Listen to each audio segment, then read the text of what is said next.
Hello, and welcome back to the Author Roundup, a special segment of the Book Connection Show where we meet up and coming indie authors and talk to them about their recently released books.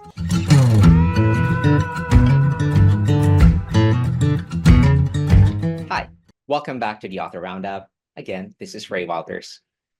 Today, we are joined by a guest who served as press secretary to John McCain during his successful run for Congress in 1982. In her compelling memoir, she recounts stories from that pivotal campaign that marked the start of McCain's 40-year legacy in public service. Her firsthand account introduces us to McCain's original team, affectionately known as McCain's Navy, and shows how they were guided by the Navy's 11 leadership principles McCain embodied from day one. Through each story, she shares the challenges and triumphs they faced together, painting a vivid picture of a team united by values and purpose. And today, we'll explore how these lessons apply to future leaders, from elected officials to startup founders alike. Our guest for today, Ms. Marla Sheiner. Hi, Marla. Thank you for joining us today. Thank you, Ray, for having me on the program. I am honored and privileged. Appreciate your opening. So agree. We were very, very fortunate to have McCain in the 40 years as he led as a United States Senator and as a presidential candidate. So let's open it up. Yes, and Marla, first off, congratulations on getting this book out. I'm looking actually at the front cover of your book right now, McCain's Navy Class of '82, a leadership field guide from John McCain's first congressional campaign. This is a memoir. So this memoir of yours, this captures pivotal moments from John McCain's first congressional campaign in 1982. Now, we know he served for 40 years as Arizona's senior senator, had campaigned for his party's nomination in the 2000 primaries, but ultimately withdrew from the primary, and finally, in 2008, became the Republican Party's nominee, running for president of the United States against Barack Obama. So my question is, what inspired you to share these early campaign stories from his very first congressional campaign? And why do you think they are important for future leaders today? Well, Ray, if you must know, timing is everything, right? Right.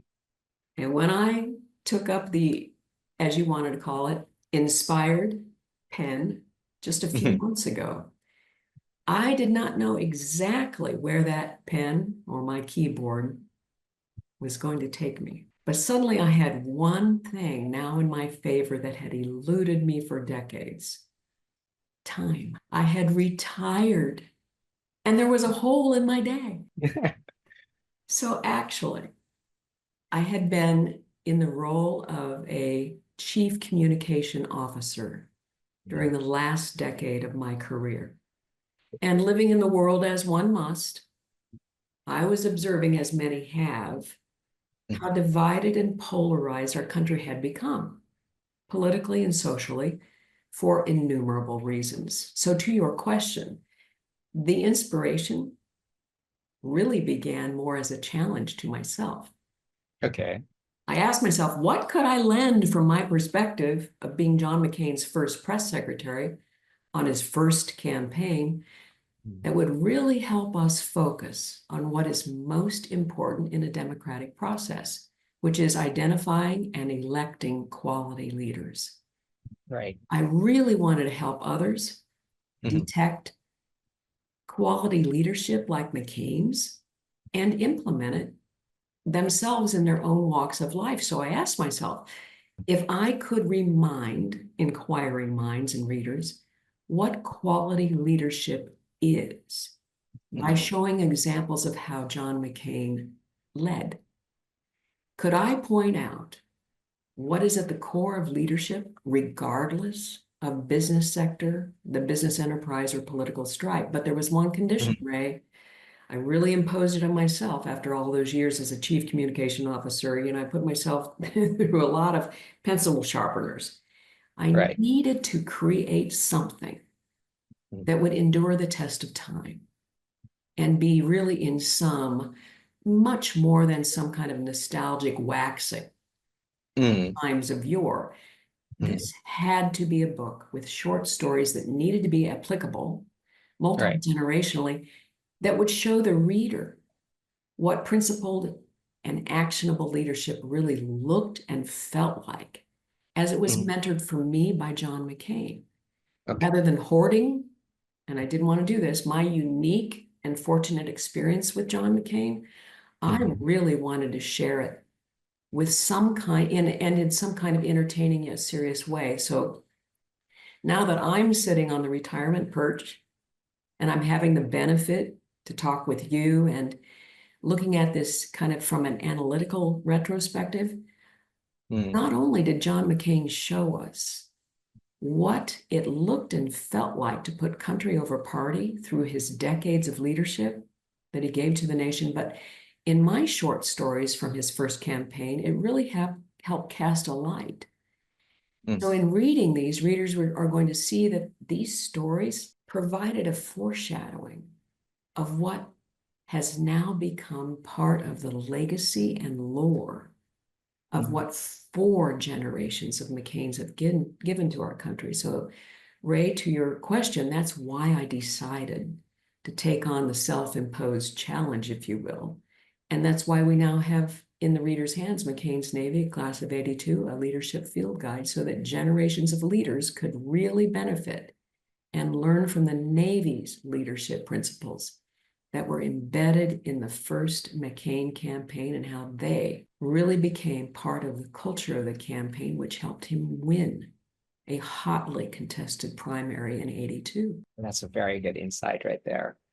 Speaking of leadership, you made mention of the Navy's 11 leadership principles in your book. Right. Marla, can you explain how these principles guided the first McCain campaign and how they contributed to the campaign success? Absolutely.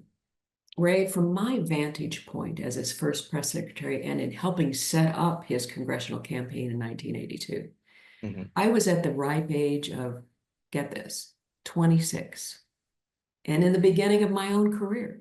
So I was fortunate to see John McCain apply something that I knew very little about because I was a civilian. I had not served in the military. I had not read the Blue Jackets manual and anything about naval history. I was just starting my career as a high school journalism teacher and then jumped into politics with John McCain. mhm, So I saw him apply the Navy's 11 leadership principles daily, but I only became aware of them after the campaign started and I started understanding a lot of what he stood for in his history and that kind of thing. So years later, Ray, in his own biographies, he would write, think about the Navy's 11 leadership principles, that he was far from perfect. mhm. None of us are perfect, but he Yes. strove, and what I saw him continually, he always strove to provide others a direction that was anchored in moral and ethical values, hence the 11 principles. I Mhm, found, Ray, later in my career, looking back, as I compared leaders I was following to McCain, few were as skilled as McCain in applying leadership principles at all or in providing the undergirding and mhm. guidance based upon some kind of structure that the whole team understood. And not only was I able to see clearly what differentiated his leadership from and his style from others, but I began to understand how his mentoring based on the Navy's 11 leadership principles was actually a playbook. And it played a significant role in my own leadership roles later through, decades of my own career. And Ray, without a doubt, as we look back, McCain's naval leadership was his DNA. Mm, And it became a multiplier, if you will, that helped form his first campaign culture. And the lesson learned was that, the cliche, it all starts at the top, right? He had the yes. vision and the principles that guided all of us. Therefore, all of those practices attracted others. of like mind. And the staff and volunteers who voluntarily and ultimately helped him get elected to Congress in his first term all understood what those 11 principles were. What's fascinating here, Marla, is that you had firsthand lessons from Senator John McCain. Now, speaking of these lessons that you've learned from him, from McCain's Navy, how can this be applied to modern leadership in various fields, such as like business and nonprofit organizations? You know, Ray, I always like the saying, the personal is the universal. Mm-hmm. So quality leadership really is personal and universal, but it is not practiced by everyone. So for McCain, it was practice, and he strived to do it every day. He admitted to imperfection and failures, but he strove to demonstrate it all the time. And he also knew, as we do in every walk of life, in every business, that kind of character is doing what's right when no one is looking. And that Yeah, is kind of a common denominator across all business, across all personal and right. professional ventures. That's integrity. Exactly. And when it comes to character, regardless of the passage of time, regardless of our sectors, regardless of generation, we are passing a torch from one generation to the next. And quality Right. leadership is always based on personal character and ethics.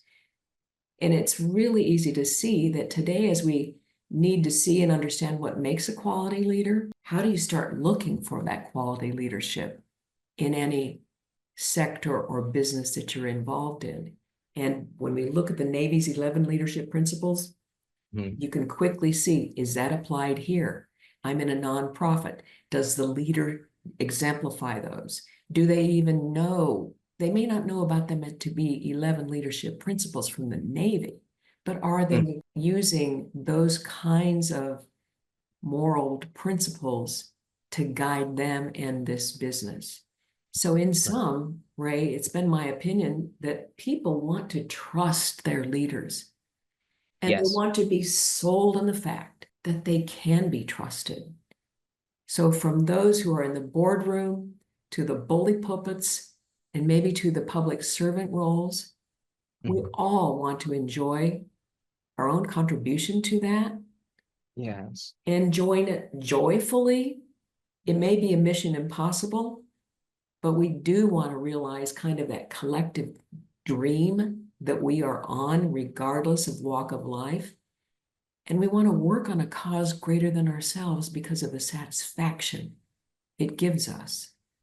So those Navy 11 leadership principles can be used over and over again, regardless of the venture. Marla, what's also fascinating with what you've written with your book is that it includes rare documents from John McCain's congressional campaign.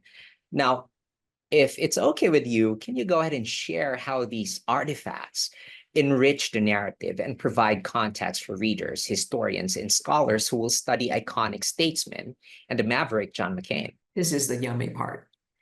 Ray, in the back of the book, I've included many documents from the first campaign that I felt really needed to be in the public domain.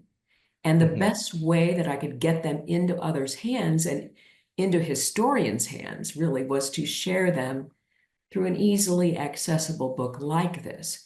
So readers will find many press releases, his newsletters, his own announcement speech when he declared candidacy for retiring Congressman John Rhodes's Congressional District number 1 seat, is which one it was at that time, and really a host of lots of other campaign formation documents with names of politicos that were federal and state, people like Senator John Tower of Texas, who was chairman of the Senate Armed Services Committee at the time, Senator Bill Cohen of Maine, Senator Orrin Hatch of Utah, all endorsing McCain and their endorsement speeches.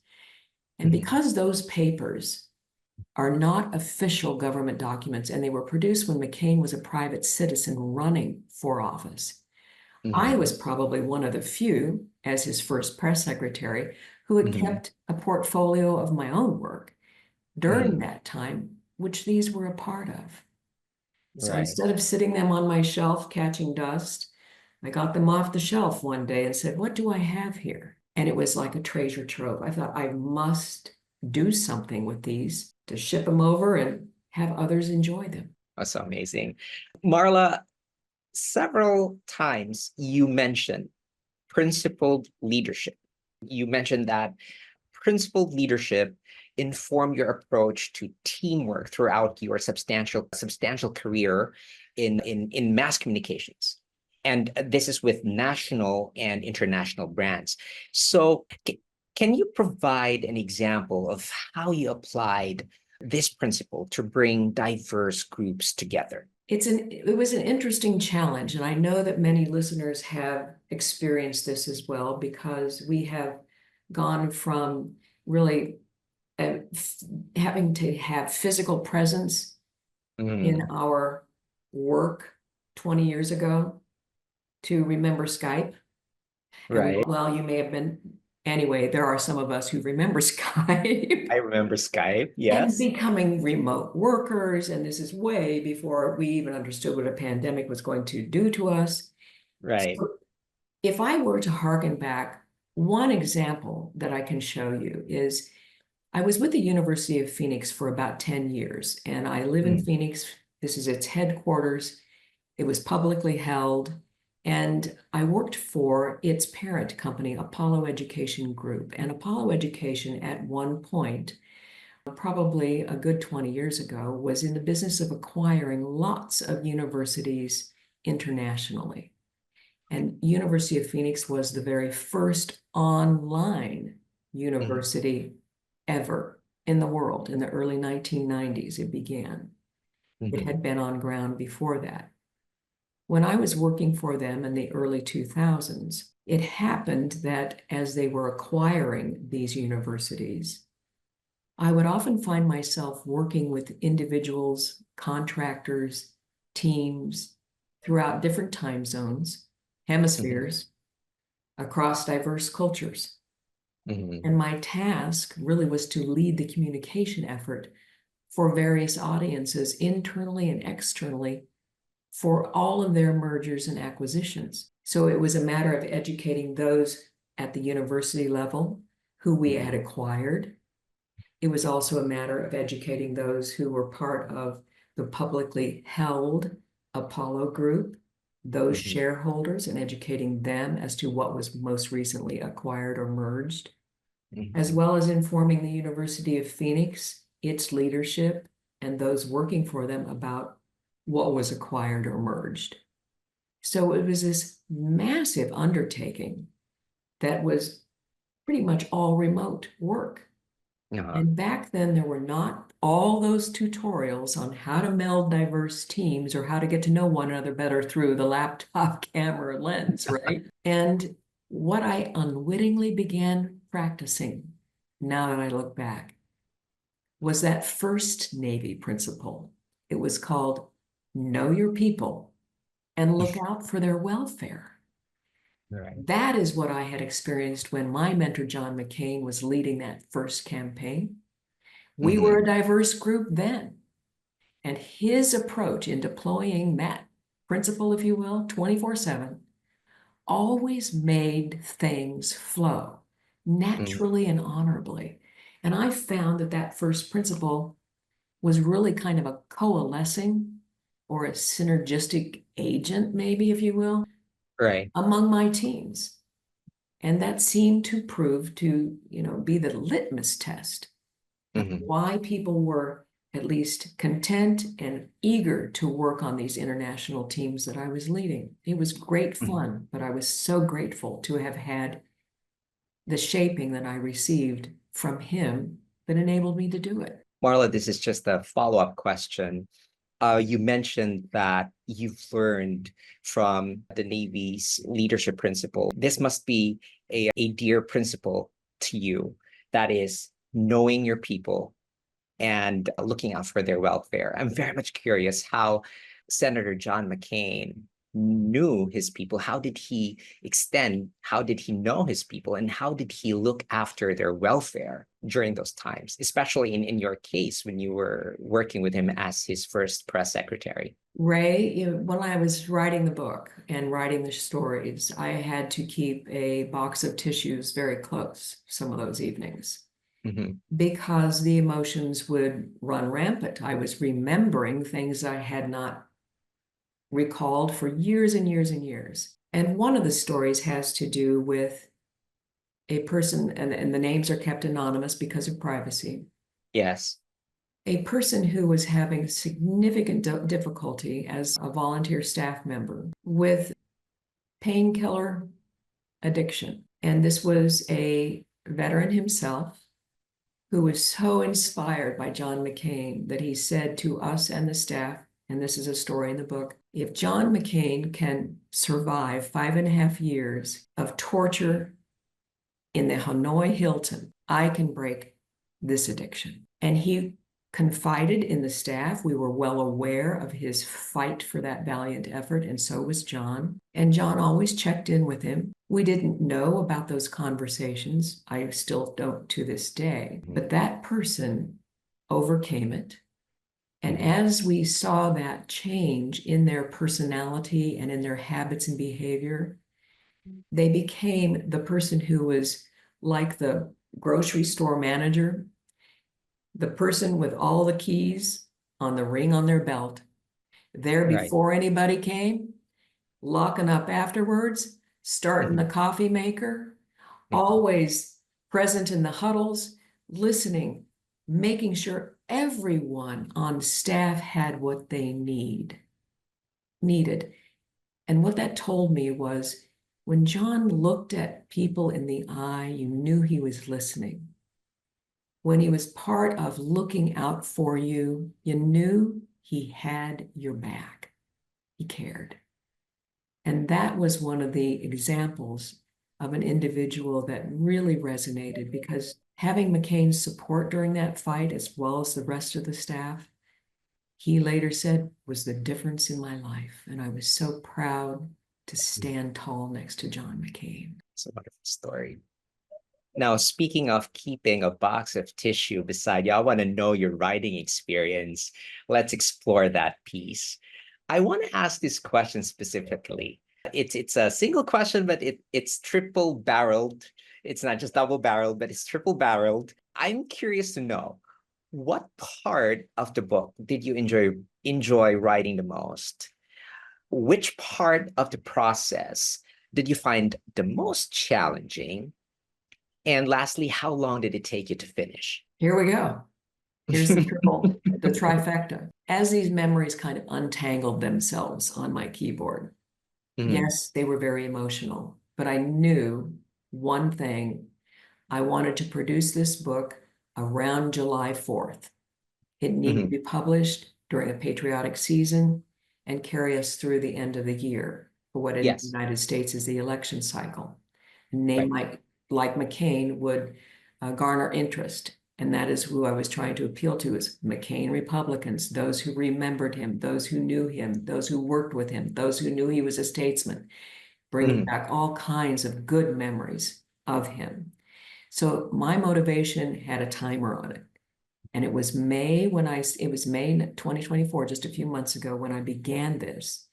So it essentially took me about 2 weeks to get all the stories on paper, all 11 Mhm. of them. And my favorite one was chapter 7, and it had to do with the seventh leadership principle, which was setting the example. And just Mhm. this fun aside, it had to do with a staff member who handled the toilet bowl brush and how that affected the rest of us. So the readers are going to have to read that, but it's a fun, funny story about how we figured out who was cleaning the toilet and did we need to do to try to contribute to that because it shouldn't fall on one person. So it was kind of fun. And what she did for a living before she came onto the campaign is just the neatest irony you can think of. So essentially, Marla, go ahead. your book has currently 91 pages. And so these are like follow-up questions, and I'm very much curious. I would want to go ahead and ask you these. That's a vast experience you had with John McCain. And you said while you were writing your book, memories after memories were unfolding. Did you go through the part where you'd have to like choose which ones you're going to include and which ones you're going to exclude? Was it difficult? Which is more difficult, starting a book or ending a book? Like, I've always been very much curious about that. Ray, I think it's different for everyone. The Mm, analogy that I can think of is, you know how they're in the kitchen or in your desk area or your office, maybe close to the garage. There seems to be the junk drawer. yeah. And we reach in and there's always a ball of twine that's a mess and it's always tangled around everything else. Yeah. In some ways, writing for me is very much like that. Grab a piece of that twine or string and start pulling on it and seeing where it goes. Just follow it. And then is there another string that will remind you of another memory? Oh my goodness. Pretty soon, before you know it, you're starting to untangle things and maybe have them loosened a little bit. And then you can begin, oh, Navy's 11 leadership principles. Those are themes. And I need Mm, to comb through some of these memories and try to play the matching game.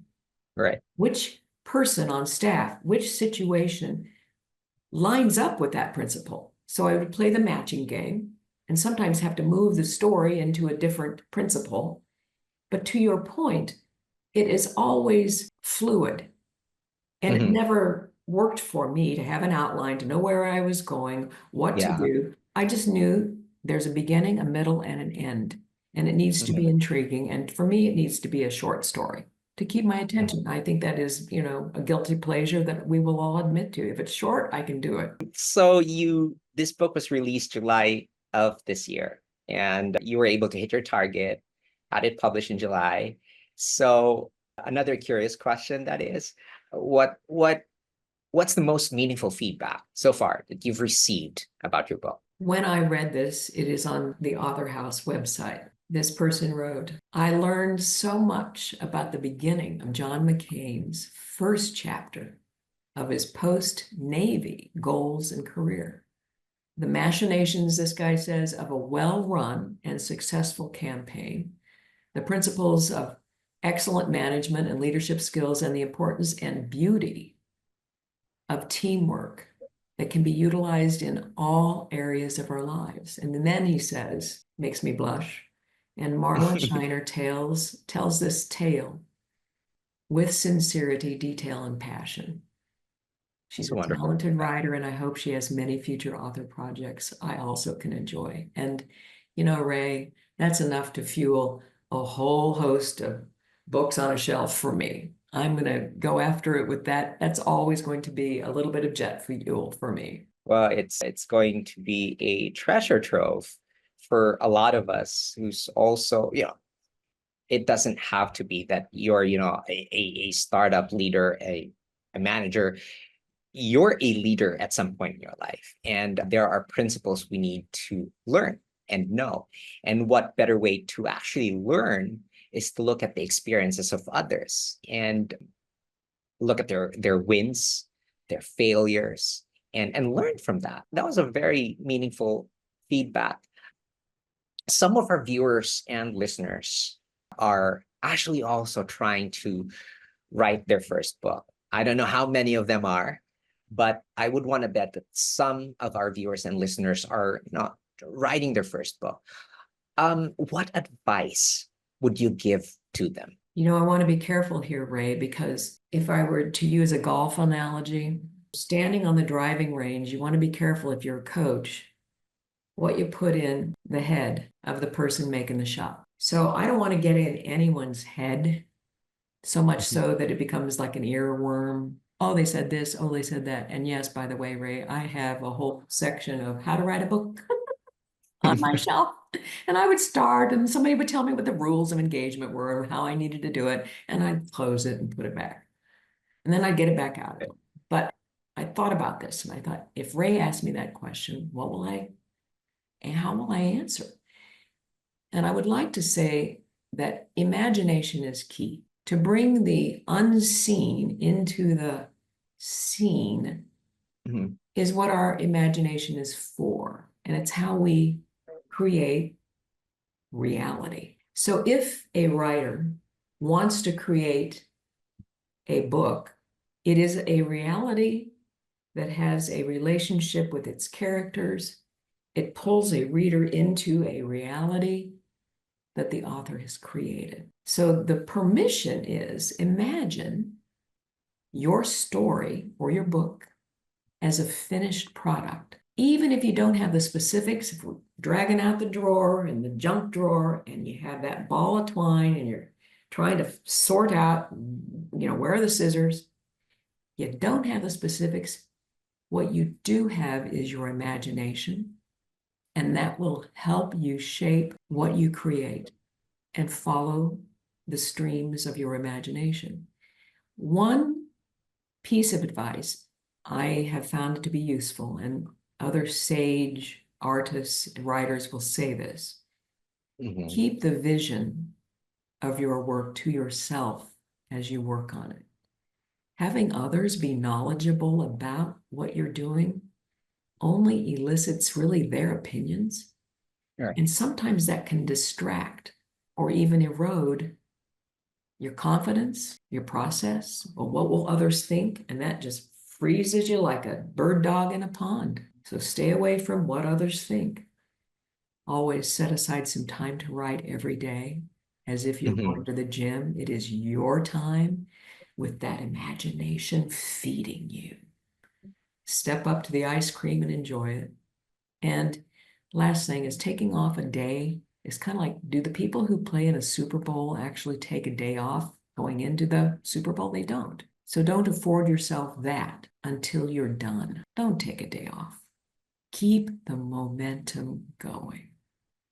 Keep practicing. Thank you so much for that advice, Marla, but I need to squeeze this one in. The dreaded writer's block. What advice can you give? At some point in writing a book, you'd probably come across that dread writer's block. That's dreaded. I think it comes up when you're tired. It comes up when you're pressed by time, if you're putting a deadline for yourself. But how were you immune to this, where the ideas just kept on flowing? But in your case, I mean, how did you deal with it in the entire writing experience you had? It's an interesting question, Ray, because as we walk into the candy store of life, we have certain, if you will, areas in Mm, that candy store that we like to do. We like the taste of. We are compelled to always want to have Kit Kats because we like them. They're our favorite. But over there, you can take those jawbreakers and just, hand them out free on the sidewalk. I could care less. That analogy, I think, is a little bit of the writer's block. When we come up against things that we don't quite know how to handle, right. we want to back off and I just go set me in the corner with my favorite candy. And what I would tell myself was something that my mother always said to me is, there are always things, Marla, that we don't like to do that we have to do. So when I would come up with, oh, I need to come up with an afterword, well, that's not a story, I would tell myself. How do I do this? I began digging into what area of my life, and this may be helpful, have I done similar things like this that I can show myself I can do that. I've done it Mm, before. So go through the scrapbook of life and say, hey, if I'm hung up here, why is it? What area of this hang up do I already have answers to? It's kind of like Swiss cheese. There's a hole in the mm, Swiss cheese. And if you look at each right. hole, you're thinking, oh my goodness, those are areas that I know nothing about. Well, wait a minute. In that specific hole, there probably are things you do know about. You've already done. What are they? And then the hole starts shrinking because you're Right. working on the areas, you're nibbling around the edges of what you do know. Does that help? Yeah, thank you so much for that advice. That's very insightful. This time, let's talk about your professional goals. Do you have what professional goals, personal goals, or professional goals have you set for yourself for your writing this year? Ray, I have decided that I want to keep this up. I do like telling short stories. I decided that there's something calling to me on a shelf in my living room, and it is a book that was written in 1906 by my grandfather, a gentleman by the name of Carl Mingenbach, a big mouthful of a last name. My grandfather, born 100 years before I, authored a book for the mutual insurance industry in the United States. And it was a compilation of all of the states who had regulations at the time, and he coalesced through written documents in the old United States Postal Service, bringing letters back and forth between regulators, all of this information that helped the entire industry understand what the best practices were in mutual insurance. And, my family's telling me, Mom, that's really boring. Well, it is to some. To others, I'm looking at it as, I know I have his journals. Ray, he also was on horseback, settling the Central Plains of Kansas, get this, in the year 1884. And he wrote about it. So I am interested, like I was with McCain, a maverick.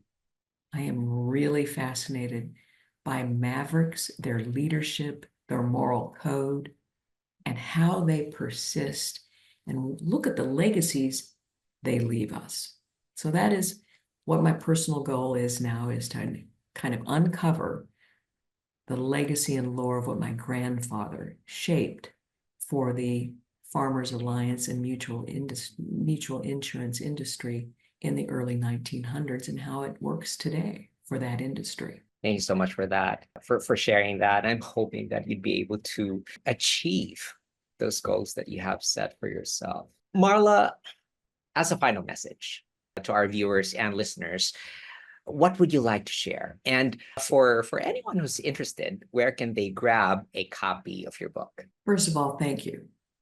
What an extreme honor it really is to be here with your listeners, having this conversation with you, Ray, and to really commemorate and memorialize Right. the leadership that John McCain gave this country, and for me, especially as his first press secretary, to pass along what I learned from this great mentor. As we close, I think it's important to say one of the stories that really showed me, kind of cast a light on the importance of this, was a business acquaintance I came across during John McCain's final days in the summer of 2018. This person came up to me at a fundraiser in a ballroom dinner kind of setting, and they said, I just found out you were John McCain's first press secretary. And Ray, I almost laughed because I thought, well, I know I'm a fossil, but okay. He said, seriously, I want to thank you for what you did during that first campaign.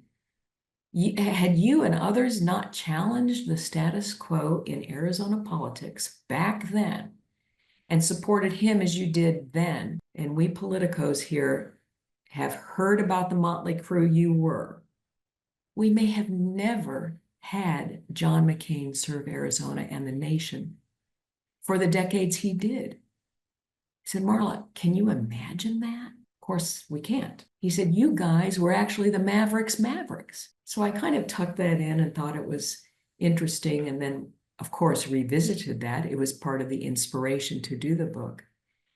So when it comes, Ray, to, I really think, the flame of desire in John McCain's heart to want to continue to serve his country after taking naval retirement after 22 years. Right. He proved he was a man for all seasons, and who let that flame burn so brightly for all of us to witness. And those 11 Navy leadership principles, in my humble opinion, are what grounded him and our campaign, and for later what I believed provided a culture for his iconic career. He was the example for us to emulate, as we also put our country over party and self-interest during that campaign. So yeah, you can grab a copy of McCain's Navy, a class of '82, a leadership field guide, at your book provider, authorhouse.com, amazon.com, Barnes & Noble, and marlascheiner.com. It's also available, Ray, on Audible, narrated by yours truly. Thank you so much, Ray. I appreciate the time. Marla, it was a pleasure having you on the show today, and thank you for discussing your book with us, even if we have a limited time. Thank you, Ray. Thank you so much. Well, I also want to go ahead and throw a big shout out to our awesome viewers and listeners for joining us for this interview. Stay tuned for more inspiring conversations on the Book Connection Show. I'm Ray Walters, and join me next time as we explore the world of self-supported publishing, one indie author at a time.